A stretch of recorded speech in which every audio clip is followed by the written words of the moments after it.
Hello friends, welcome to my channel skill up academy. आज हम बात करेंगे NCERT chapter 4 psychological disorder. Psychological disorder जिसे हम मानसिक विकार कहते हैं और जो कि समझना बहुत ज़रूरी है। यह हमारे सोचने, महसूस करने और व्यवहार करने का ऐसा तरीका है जो नॉर्मल नहीं है, जिससे कि इंसान की रोजाना की ज़िंदगी पर बुरा असर पड़ता है, प्रभाव डलता है। अब हम बात करेंगे साइकोलॉजिकल डिसऑर्डर की पहचान कैसे की जा सकती है। जब किसी के व्यवहार में 4 चीजें दिखाई देने लगे, जैसे कि उसे विकार माना जाता है। और ये 4 चीजें क्या होती हैं, इनको हम 4 Ds के नाम से जानते हैं। जैसे कि हमारा पहला है डेवियंस। डेवियंस का जब कोई व्यक्ति समाज के बनाए नियमों को, या जैसे कि सोशल नॉर्म्स हैं, उनसे बिल्कुल अलग व्यवहार करे। भीड़ में जोर जोर से चिल्लाना शुरू कर देता है और भीड़ में जोर जोर से खुद से ही बातें करना शुरू कर देता है। तो ये हमारा डेवियंस है, मीन्स अलग से ही अपनी दुनिया में कहीं खोया हुआ है, सोशल नॉर्म्स के अकॉर्डिंग वो एक्ट नहीं कर रहा। नेक्स्ट है हमारा डिस्ट्रेस। डिस्ट्रेस मतलब कष्ट। वह व्यक्ति का व्यवहार को खुद बहुत दुखी करता है रहता है, मीन्स उसके परिवार वालों को तनाव देता रहता है। बार बार उसका व्यवहार, व्यक्ति का व्यवहार खुद ही दुखी रहना होता है कि एक कोने में जाके बैठ जाना, दुखी रहना। अब बात करें डिसफंक्शन की। जब इंसान अपने रोज के काम जैसे नहाना, खाना, पीना, स्कूल जाना ठीक से ना कर पाए, वो डिसफंक्शंस में आते हैं। डेंजर की बात करें तो अगर यह व्यवहार खुद को चोट पहुंचाने वाले व्यक्ति या दूसरे को दूसरों के लिए भी खतरा साबित होता है, और ये स्वयं को ही एक चोट पहुंचाना शुरू कर देता है। मीन्स ब्लेड मिल जाए तो वो ब्लेड से कट करना स्टार्ट कर देते हैं। एग्रेसिव टेंडेंसीज बहुत आ जाती हैं डेंजरस में। अब हम बात करते हैं बायोलॉजिकल मॉडल्स की। बायोलॉजिकल ये क्यों होता है, कैसे होता है, कोज। तो हमारा फर्स्ट मॉडल है बायोलॉजिकल मॉडल। बायोलॉजिकल मॉडल यह कहता है कि शरीर के अंदर कुछ गड़बड़ है, जैसे कि दिमाग में कि कोई कमी है, न्यूरोट्रांसमीटर्स होते हैं जो हमारे, उनमें इम्बैलेंस हो जाता है। इसके कारण हम जो है डिसऑर्डर्स डेवलप हो जाते हैं, जैसे कि हमारा डोपामाइन न्यूरोट्रांसमीटर है, सेरोटोनिन है, गाबा है, या जीन्स में कुछ कमी आ जाती है, जैसे 43 क्रोमोसोम आ जाते हैं, एडिशनल आ जाते हैं। ये कुछ टर्म्स हैं, उनके कारण हमारे, अगर बॉडी में चेंजेस आते हैं, उनके कारण हमारे बायोलॉजी में चेंजेस आने के कारण डिसऑर्डर होने के चांसेस होते हैं।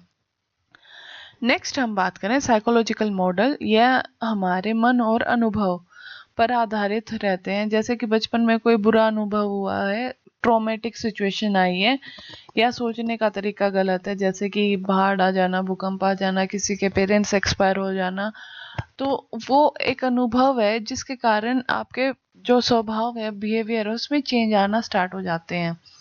अगर मैं बात करूं साइकोलॉजिकल मॉडल्स की, जो भी हमारे अनुभव में बदलाव आते हैं, उनके कारण हमारे व्यक्तित्व में भी चेंज आते हैं। नेक्स्ट है हमारा बिहेवियरल मॉडल। बिहेवियरल मॉडल क्या होता है, गलत व्यवहार को सीखना। अब लर्निंग में क्या है कि मैं कैसे पॉजिटिव वे में सोच रही हूँ चीज़ों को, या नेगेटिव वे में सोच रही हूँ। पॉजिटिव, अगर आपको कोई रिइंफोर्समेंट मिल रही है तो आप पॉजिटिव वे में उस कार्य को करेंगे। अगर आपके कार्य में नेगेटिविटी आ रही है तो नेगेटिव लर्निंग स्टार्ट हो जाती है। अब कॉग्निटिव मॉडल है, यहाँ सोच पर आधारित है। तुम्हारी थिंकिंग रैशनल है, इरेशनल है। रैशनल मतलब लॉजिक के साथ, तर्क के साथ आप बात को डिफाइन कर पा रहे हैं। इरेशनल मतलब आपके पास कोई लॉजिकल नहीं है, कुछ भी आपकी धारणाएं गलत तरीके से उनको आप फॉलो अप कर रहे हैं। उस कारण आपके साथ क्या हो जाता है, अक्सर तनाव हो जाता है, डिप्रेशन हो जाता है। नेक्स्ट करेंगे हम बात डायथीसिस स्ट्रेस मॉडल की। डायथीसिस स्ट्रेस मॉडल यह सबसे प्रैक्टिकल है। यह कहता है कि इंसान के पास पहले से सब जैविक कमजोरियां हैं। डायथीसिस की बात होती है तब जो हमारी कमियों के बारे में बात होती है, और जब बाहर से बहुत ज्यादा तनाव मतलब स्ट्रेस मिलता है, तब विकार उभर कर आ जाते हैं, डिसऑर्डर्स उभर कर आ जाते हैं। नेक्स्ट हम बात करें मेजर डिसऑर्डर्स के बारे में। अब जो बहुत इंपॉर्टेंट और मेजर डिसऑर्डर हैं उनके बारे में बात करते हैं। एंजाइटी डिसऑर्डर है। एंजाइटी डिसऑर्डर क्या है, चिंता का विकार। अब एंजाइटी में हमारे GAD जनरल एंजाइटी डिसऑर्डर आ जाते हैं, जिसमें व्यक्ति को हर छोटी छोटी बात पर बेवजह चिंता होना स्टार्ट हो जाती है, वो पैनिक होना स्टार्ट हो जाता है, टेंशन आनी स्टार्ट हो जाती। अगर तुमने ये काम नहीं करा तो आगे क्या हो जाएगा, अगर तुमने अभी 12th पास नहीं करी तो क्या हो जाएगा, अगर तुमने कॉलेज एंट्रेंस नहीं दिया तो मीन्स छोटी चीज़ें हैं पर वो इतना स्ट्रेसफुल उसकी लाइफ में बन जाती हैं, उसको ये एंजाइटी डिसऑर्डर होने के चांसेस हो जाते हैं। अब पैनिक डिसऑर्डर की बात करें, अचानक से तेज घबराहट होना, दिल की धड़कन तेज होना, ऐसी सिचुएशन में आपको रख दिया जाता है कि आपको एकदम से हार्ट बीट तेज हो जाती है, जैसे कि आप वाइल्ड एनिमल्स के पास जा रहे हो, एकदम हार्ट बीट तेज हो रही है। पर इनके लिए जो पैनिक डिसऑर्डर वाले होते हैं, इनके लिए कोई भी नॉर्मल सिचुएशन भी एक पैनिक सिचुएशन की तरह ही हो जाती है, जिसके कारण इनकी हार्ट बीट इंक्रीज हो जाती है। अब हम बात करें सोमैटिक सिम्टम डिसऑर्डर के बारे में।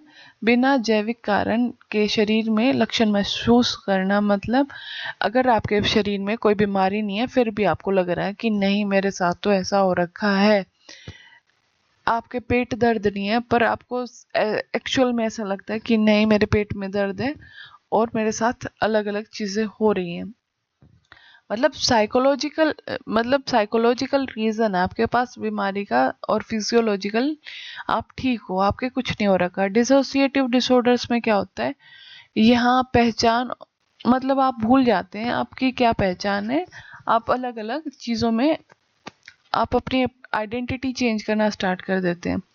डिप्रेसिव डिसऑर्डर्स क्या क्या होता है, आप बहुत सारे उदास होते हैं, अत्यधिक उदास हो जाते हैं और आपकी जो बॉडी पोटेंशियल है वो बहुत कम हो जाती है। अब बात करें हम पैनिक डिसऑर्डर में घबराहट होती है, जनरल एंजाइटी डिसऑर्डर भी बात कर ली हमने, सोमैटो टाइप सिम्टम डिसऑर्डर भी बात कर ली, डिसोसिएटिव भी बात कर ली, डिप्रेसिव डिसऑर्डर्स जहाँ पे आप बहुत सारा उदास और नेगेटिविटी आ रही है।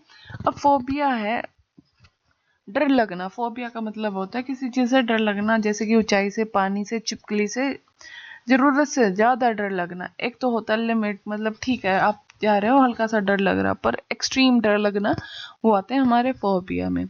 अब बात करें सिजोफ्रेनिया की, सिजोफ्रेनिया में भ्रम होता है, इसकी हम बात करें एक गंभीर बीमारी है, इसमें इंसान क्या करता है जो ओरिजिनल है मतलब रियलिटी से कट हो जाता है। और सिजोफ्रेनिया हमारे टू टाइप्स के होते हैं, पॉजिटिव सिम्टम्स होते हैं और नेगेटिव सिम्टम्स होते हैं। अगर पॉजिटिव की बात करूं तो मैं इसमें डिल्यूजन और हेलुसिनेशन आ जाती हैं।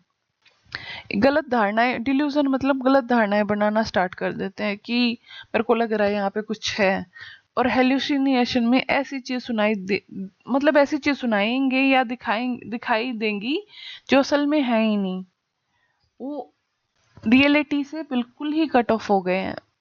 जैसे कि मैं डिल्यूजन की बात करूं, सपोज करो वहां पे कोई टाई है, आपको लगेगा वहां पे स्नेक है।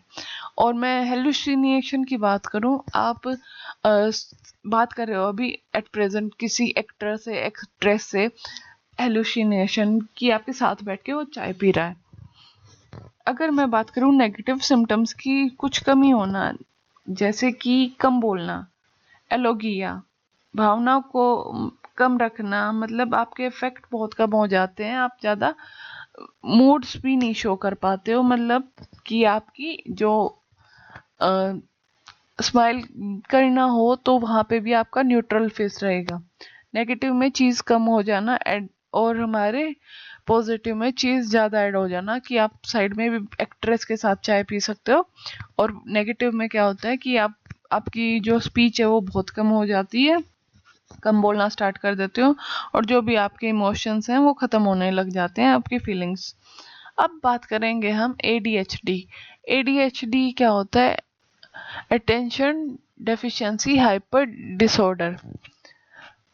ये हमारा जो बच्चे बहुत एक्टिव होते हैं उनके लिए होता है। अटेंशन जिनमें बहुत कम होती है, अटेंशन डेफिसिट मतलब अटेंशन का कम होना।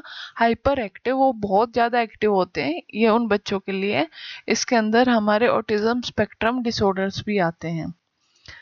अब हम बात करें, अब हम आपके साथ क्विज करते हैं। एमसीक्यूज पोर्शन आ गया हमारा। Which of the following is not one of the 4Ds of abnormalities. तो हमने बात करी थी डेविएंस के बारे में, डिसफंक्शन के बारे में, डेंजर के बारे में, डिटर्मिनिज्म हमने बात नहीं करी थी। तो हमारा राइट ऑप्शन है ऑप्शन नंबर डी। ऐसे क्वेश्चंस में आपको एलिमिनेशन मेथड का यूज करना होगा, आपको नोट देखना होगा और आपको टिक करना होगा। सेकंड क्वेश्चन है, who proposed the psychodynamic model of abnormal behaviour. किसने साइकोडायनेमिक की बात करें तो इसमें हमारे सिगमंड फ्रॉइड आते हैं, जिन्होंने एबनॉर्मल बिहेवियर का मॉडल दिया था। False beliefs that are firm held despite contrary evidence are called। जो हमारे false belief है, जैसे कि मैंने बताया था कि वहां पे टाई है और आप उसको मान रहे हो स्नेक, ये हमारा ऑप्शन नंबर बी डिल्यूजन है। नेक्स्ट है, person who experience sudden intense fear without any apparent reason is likely suffering from. अब एकदम पैनिक डिसऑर्डर में क्या होता है, आपकी हार्ट बीट अचानक से एकदम इंक्रीज हो जाती है। पर्सन एक्सपीरियंस मतलब पर्सन को एक्सपीरियंस करता है सडन इंस्टेंट इंटेंस फियर, बहुत फियर डर लगता है उसको, without any appropriate apparent reason, कोई वहां पे रीजन नहीं होती है, एकदम ऑल ऑफ द सडन उनका हार्ट बीट इंक्रीज करती है, वो सफर करते हैं पैनिक डिसऑर्डर से। Which neurotransmitter is mostly commonly associated with schizophrenia. Schizophrenia के साथ कौन सा न्यूरोट्रांसमीटर रिलेट करता है, वो है हमारा डोपामाइन। डोपामाइन इंक्रीज होता है तो सिजोफ्रेनिया हमारा होता है। नेक्स्ट क्वेश्चन है, बुलिमिया नर्वसा इज करेक्टराइज बाय, ये है हमारा benzene eating followed by purging. ये क्वेश्चंस इसलिए करवा रही हूँ आपके क्विक रिवीजन के लिए। कुछ टाइम बाद हम डिटेल कोर्स भी लॉन्च करेंगे अपने यूट्यूब चैनल पे, उसको भी देखना। In which disorder does a person have a persistent fear of being judged by other in social situation। तो social situation में दूसरे लोग उसको जज करेंगे, तो ये हमारा सोशल एंजाइटी डिसऑर्डर होते हैं, उनको डर लगा रहता है कि दूसरे लोग जज करेंगे। नेक्स्ट क्वेश्चन है, the diathesis stress model suggests that a disorder is caused by। तो हमारा डायथीसिस मॉडल क्या सजेस्ट करता है, डिसऑर्डर हमारा बायोलॉजिकल वर्नेबिलिटी प्लस स्ट्रेस दोनों चीजों से हो सकता है। नेक्स्ट क्वेश्चन है, सडन लॉस ऑफ मेमोरी। अब हमारी मेमोरी का लॉस हो गया, सडन एकदम से हमारी मेमोरी का लॉस हो गया, usually due to a traumatic event, और वो एक बहुत ही ट्रॉमेटिक इवेंट के कारण हुआ है। ये क्या होता है, हमारा डिसोसिएटिव एमनीजिया होता है। ये हमारा option number third is our right answer. कोई भी एक ट्रॉमेटिक सिचुएशन आए जिससे आपकी एकदम से मेमोरी लॉस हो गई। Which of the following is the negative symptoms of schizophrenia. Negative में हमारे सिम्टम्स कम हो जाते हैं, तो मैंने स्पीच पॉवर्टी बताया आपको, डिसऑर्गेनाइज थिंकिंग नहीं है, डिल्यूजन हेल्यूसिनेशन ये हमारे पॉजिटिव सिम्टम्स हैं। Negative symptom is option number 3 alogia, speech poverty, speech का कम होना। ADHD, ADHD किसके लिए स्टैंड करता है, अटेंशन की कमी deficit, attention deficit. H hyper active, बहुत ज्यादा एक्टिव है, disorder. Attention option B is our right answer, attention deficit hyper active disorder. Next question है, persistent irrational fear of a specific object और a situation. अगर fear की बात करें तो वो है बहुत लंबे टाइम से अगर डर लग रहा है, फियर इरेशनल बिना किसी लॉजिक का कोई फियर है एक किसी स्पेसिफिक चीज के लिए और सिचुएशन के लिए, वो है हमारा right answer phobia. For example, आपको बहुत टाइम से इरेशनल फियर है हाइट का, स्पेसिफिक ऑब्जेक्ट आपको एलिफेंट से फियर है, अगर आप हाइट वाली सिचुएशन में जा रहे हो आपको फियर हो रहा है, अगर आप एलिफेंट्स को देख रहे हो आपको फियर हो रहा है, सपोज करो यहाँ पे डॉग, तो ये अलग अलग टाइप के फियर्स होते हैं। Obsessive compulsive disorder OCD involves, OCD क्या इन्वॉल्व करता है, हमारे परसिस्टेंट थॉट ऑब्सेशन मतलब बार बार रिपीट होना, थॉट्स आना, और हम उसको देख के अपना बिहेवियर रिपीट करते हैं, एंड रिपीटेटिव बिहेवियर्स, ये इन्वॉल्व करता है ओसीडी। नेक्स्ट क्वेश्चन है, what is the full form of DSM? DSM की फुल फॉर्म बतानी है, diagnostic statistical manual of mental disorder, ये हमारी डीएसएम की फुल फॉर्म है। Very very very much important question. Next question, which disorder is characterized by alternating period of mania and depression? तो वो है हमारा बाइपोलर डिसऑर्डर। नेक्स्ट क्वेश्चन है, agoraphobia is the fear of, ये हमारा answer है, entering unfamiliar situation और open space. Agoraphobia जहाँ हम ज़्यादा घुल मिल नहीं पा रहे हैं, जो हमारे जिससे हम फेमिलियर नहीं है जिस सिचुएशन से, या खुला स्पेस है उसको, उससे डर लगना है, वो एगोरोफोबिया है। नेक्स्ट क्वेश्चन है, intellectual disability is diagnosed by an IQ is below. Intellectual disability है, आईडी है, वो कब डायग्नोज करी जा सकती है, डायग्नोस्ड करी जा सकती है जब IQ हमारा 70 से नीचे होगा, तब आईडी डायग्नोस्ड करी जा सकती है। नेक्स्ट है ASD, autism spectrum disorder usually appeared in, तो ये हमारे अर्ली चाइल्डहुड में ऑटिज्म स्पेक्ट्रम डिसऑर्डर्स होते हैं। 19th क्वेश्चन है, a perception that occur in the absence of external stimulus, तो वो है हमारी ऑप्शन नंबर बी। जब हमारी परसेप्शन जब होती है जब कोई एक्सटर्नल स्टिमुलस नहीं होता है, जैसे कि हेलुसिनेशन की बात करी, there is some actor who is sitting beside you and you both are having coffee with each other, but at present there is nobody, but the patient is feeling that there is somebody with him or her. Next question है, separation anxiety disorder is most commonly, जो separation anxiety disorder है जब हम एक बच्चों को अलग कर देते हैं, वो बच्चों से रिलेटेड है, ये हमारा चिल्ड्रंस में होता है separation anxiety disorder. ICD-11 published by, ICD-11 किस पब्लिश्ड बाय, तो ये हमारा राइट आंसर है WHO पब्लिश करता है ICD-11 को। नेक्स्ट क्वेश्चन है, Which model emphasize irrational beliefs as the cause of disorder? अगर हम beliefs की बात करते हैं, अपनी धारणाएं की बात करते हैं illogical, तो वो है हमारा कौन सा मॉडल ध्यान देता है, उस पर फोकस करता है, cognitive model. Option number right A answer right answer. Repetitive ritualistic behavior that a person feels driven to perform are called, right answer है कंपल्सिव। जब वो रिपीटेटिवली एक बिहेवियर पैटर्न को फॉलो अप कर रहा है तो वो है कंपल्शन डिसऑर्डर। अगर थिंकिंग आ रही है तो वो है हमारा ऑब्सेशन, अगर बिहेवियर की बात हो रही है तो compulsion. Anorexia nervosa involves, anorexia nervosa क्या इन्वॉल्व करता है, fear of gaining weight, distorted body image को इन्वॉल्व करता है कि अगर मैंने खाना खा लिया तो मेरा वेट गेन हो जाएगा, और अपनी बॉडी इमेज को टूटी हुई बिखरी हुई देखते हैं। Which of the following is a neuro developmental disorder? Neuro developmental disorder कौन से हैं? अगर बात करें डिप्रेशन, स्पेसिफिक लर्निंग और PTSD, GAD में से हमारे स्पेसिफिक लर्निंग डिसऑर्डर्स को हम न्यूरो डेवलपमेंटल डिसऑर्डर्स की कैटेगरी में इन्वॉल्व करते हैं। अगर आपको हमारी वीडियो अच्छी लगे तो वीडियो को लाइक करें, चैनल को सब्सक्राइब करें स्किल अप एकेडमी 9।